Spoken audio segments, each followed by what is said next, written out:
for a rollover on I-84. So I'm gonna go head out there and try to figure out what we're getting into. Sounds like it's blocking the freeway, so I won't be able to do too much commentary when I get there. I'm probably just set up the magnet mount on the flatbed and I'll be on my way. All right, I'll let you guys know.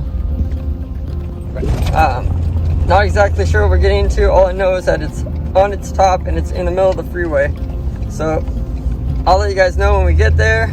We're gonna probably use the magnet mount on the flatbed today, and we'll get this rolled over and back to the yard in Hood River. All right, see you.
blocking the road.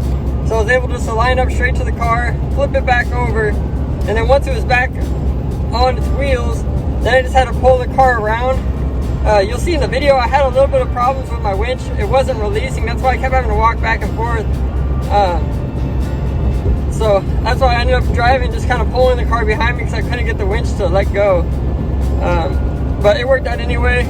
Got it straightened out enough so I could turn the wheel hard to the right so it would line up onto the bed. That back wheel, as you'll notice in the video, is actually disconnected. It's only connected by one of the rear control arms, so, or the axle, I believe. So that's basically the only thing still holding that car up. And it was kind of jammed up in the fender, so I didn't really want to roll. That's why I did check underneath to make sure if it was in park or drive, and it was still in drive. But because that wheel was bent and into the fender, I knew it's not going to roll anywhere because that tire would prevent it from rolling. That way I could flip it over without worrying about it rolling back into the highway, or when I was pulling the car towards me, without worrying that it's going to pull into the highway. So it worked out pretty good. We're going to get it back to the yard and unload it. And yeah, I'll let you guys know when we get another one. So thanks for watching.